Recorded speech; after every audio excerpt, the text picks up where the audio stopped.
I'm going to tell you guys this.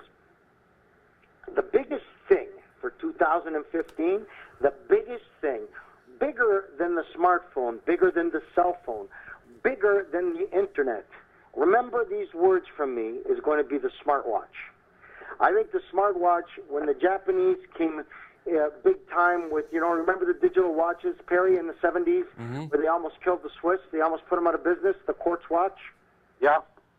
And then Swatch came about to try to counteract the Japanese, Seiko, Citizen, Casio.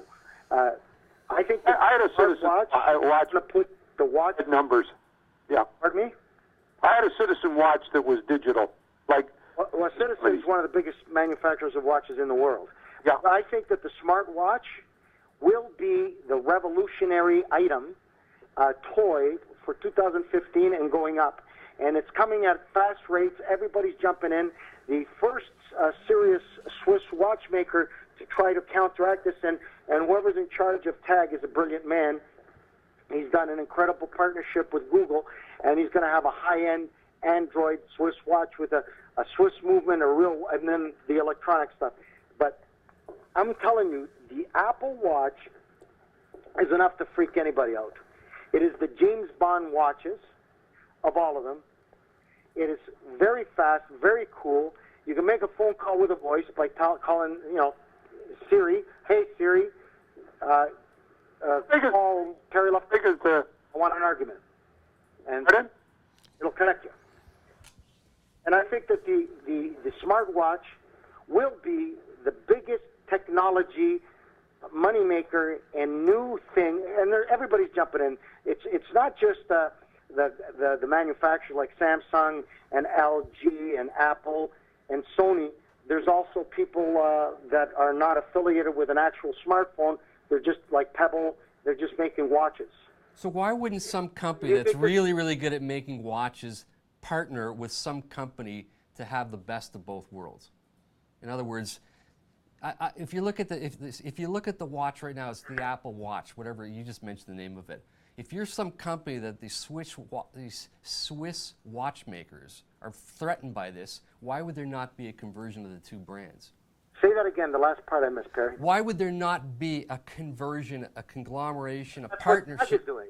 I'm sorry? TAG, one of the biggest sports watches, high-end watches, which belongs to the LV group, which is Louis Vuitton, and they make Zenith, and they have TAG and several other high-end, very, Zenith makes watches that go up to $1 million. But TAG, whoever is in charge of that division, was smart enough and has the insight not to become a BlackBerry, not to become an 8-track player, not to become a Betamax. They has the intestinal fortitude to take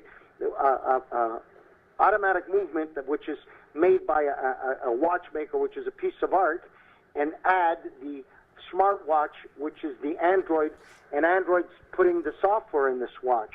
But right now, the highest-end watch, you can buy an Apple Watch for $499, or you can buy an Apple Watch for $22,000.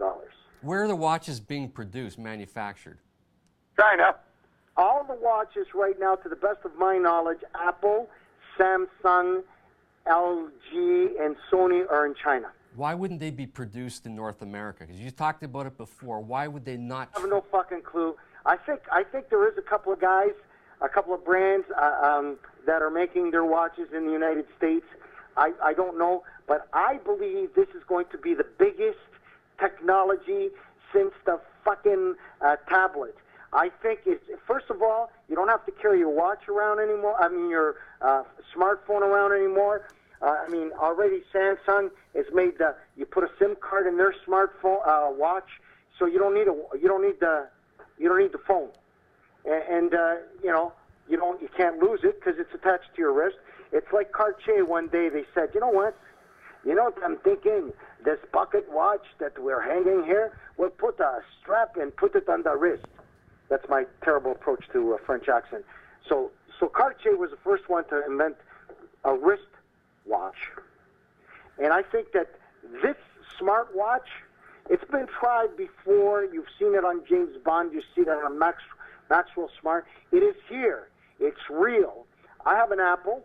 I have Samsung, and I have Sony. The Sony is you can use with any Android phone. The Samsung you can only use with a Samsung, and the Apple you can only use with an Apple. But the Apple is a billion light years ahead of the other two. Very cool. Build quality, unbelievable. Like unbelievable. It's tremendous.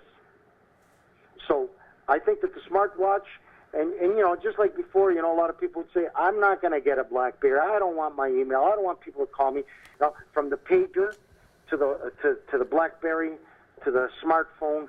Do you remember the Perry? When Motorola came out with Hello Moto, how everybody wanted to get that small phone. Mm-hmm. Where's Motorola now? Well, Motorola's nowhere, but Apple's just in it. I said it before. This company is way ahead with Steve Jobs. Just been way ahead of the curve all along.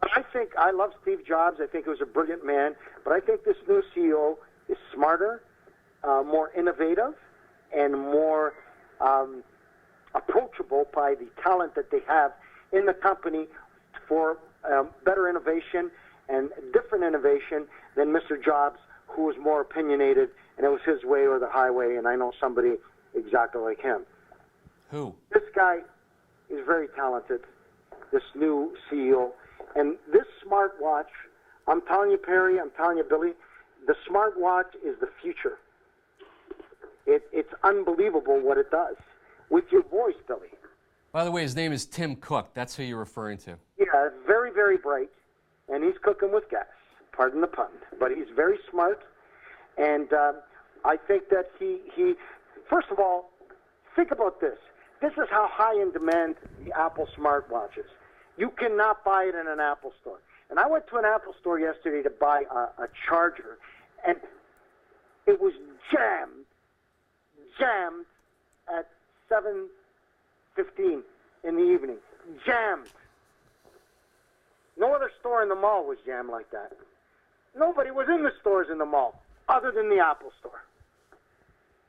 What do people do? Have you ever been to the Apple store at Fifth Avenue in Central Park? Try to get in. And I'll tell you something, Frank. You can say all you want about how Tim Cook is like more approachable and all that. If Apple didn't have Steve Jobs, it wouldn't be anywhere where he was that was his idea to I'm not arguing. I think he was the idea to put it right there on Fifth Avenue. That was one of his ideas. The biggest mistake Apple ever made is when they fired Steve Jobs. Mm-hmm. They went straight to hell after that. And then they had to eat shit and bring him back. He's a smart guy, and most people who are very innovative and very creative, people think they're crazy. You know, but he was a super nerd, and I mean that as a compliment. And he did great things. And I think that Steve Jobs is the one that invented the brand. I think Apple's bigger than Coca-Cola. I think Apple's the biggest brand in the world.